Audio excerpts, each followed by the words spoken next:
Hello, everyone. This is Elisa from Restful Parenting.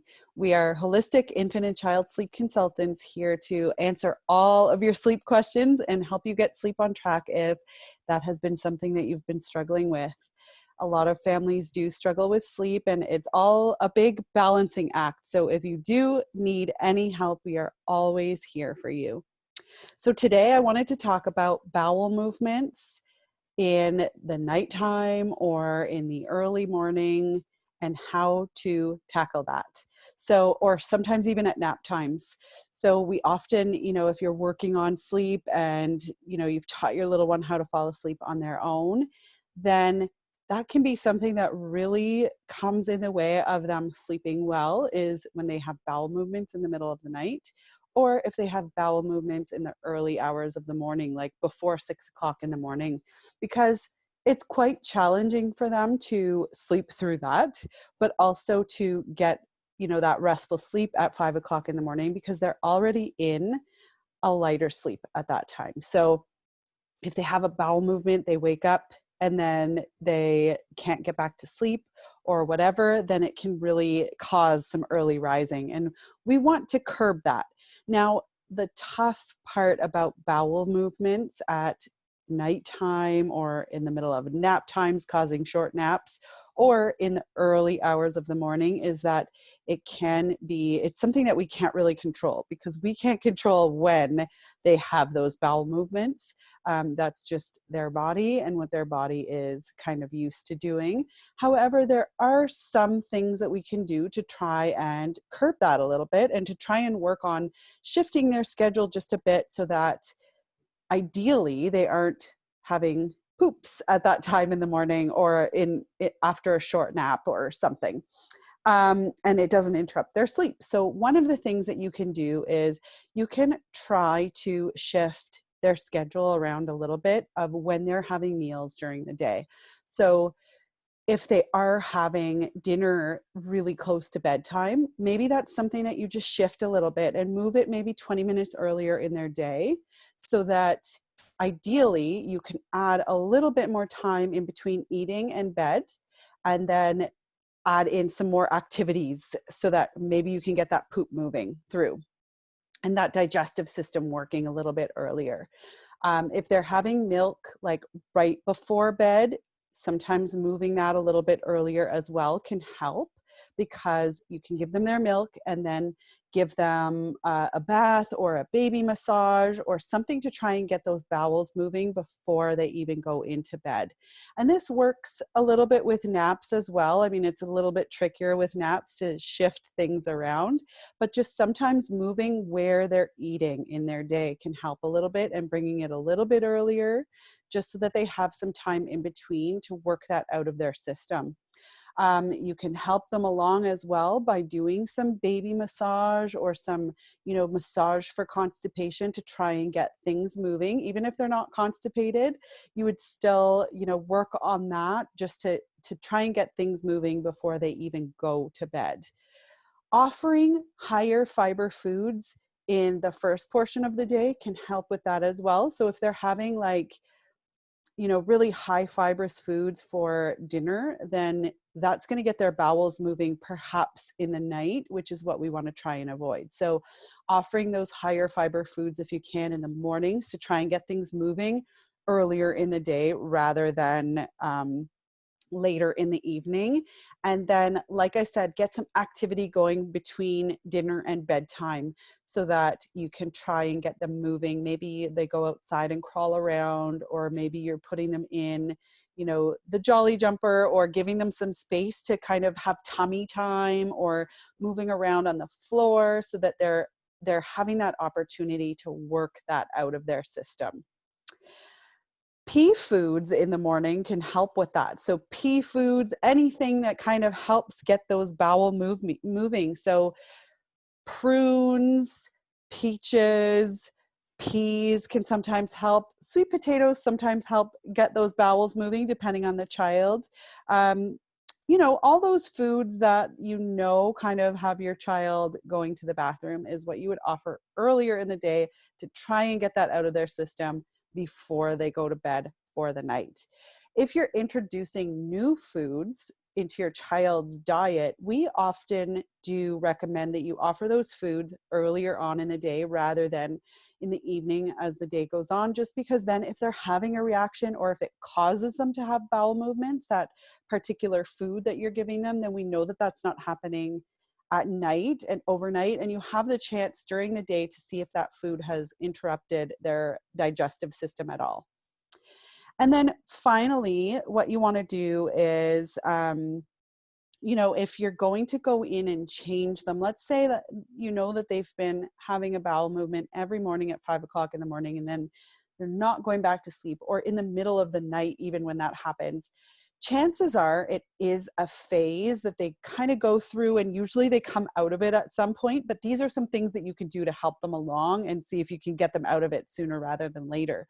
But if you have to go in and change them, like if it's in the middle of the night and you don't want to leave them in that for the whole night, then what you can do is you want to make sure that your response is very consistent, and then you make that change, that diaper change, as boring as possible. So we don't want to go in with all the giggles and the like, oh, you're so happy to be awake.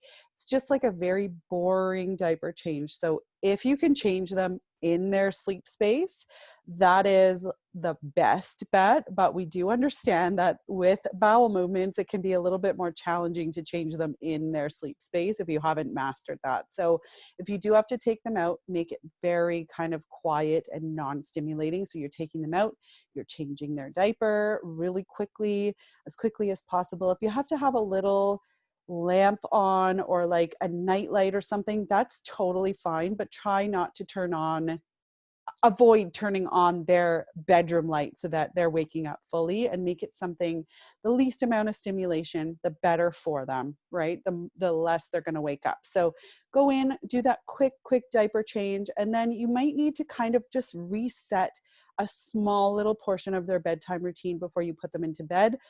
They're probably not going to be very happy with you if you go in, change their diaper, and then just like pick them up from the change table and put them directly into bed. Again, this depends on the child, but most of them will need like just a little cuddle after, like a tiny little, maybe you sing their bedtime song again, or you just give them a cuddle and say, okay, good night, I love you, it's time for bed still, and then put them back into bed.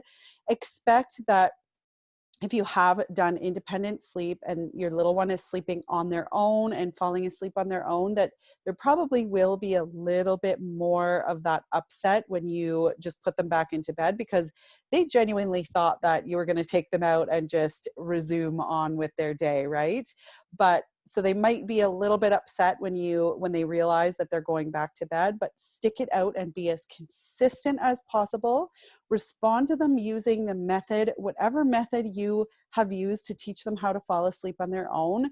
If that means that you're offering them a little bit more support at first, that's okay, but you want to make sure that you are very consistent with how you are responding to them, so that they're not getting this idea that they have a bowel movement in the night and then, or at 5 o'clock in the morning, and then you go in, get them up, and then all of a sudden they're getting all this stimulation and support that they weren't getting previously, right? Because that's going to encourage them to wake up more and more and more at night.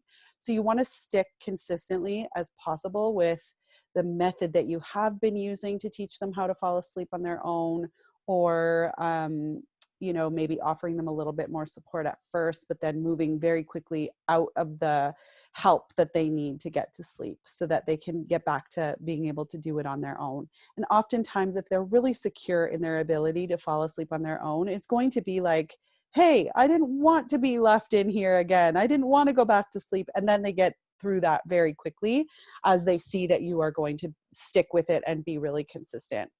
If independent sleep is not something that you have worked on, then you would just kind of go in and rock them to sleep again like you normally would in the night. You would respond to them exactly how you would any night waking, even with that bowel movement, but they might need a little bit of a cuddle before they go into bed.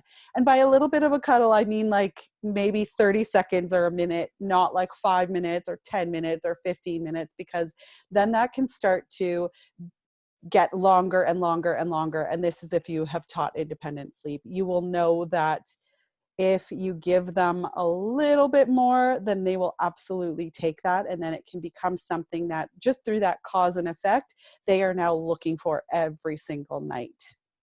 So just to recap that, if they're having bowel movements at midnight, 1 o'clock, 5 o'clock in the morning, before it's time for them to get up, you want to shift their meal schedule a little bit, see if that might help. Introduce dinner maybe a little bit earlier and play around with that schedule a little bit. If it's a matter of, 20, 30 minutes difference every day, that's not going to make that big of a difference.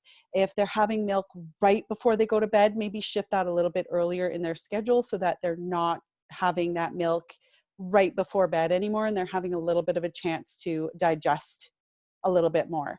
You can do some bicycle legs in between. You can do some massage to try and work that out. A warm bath might help if you do baths in your everyday routine.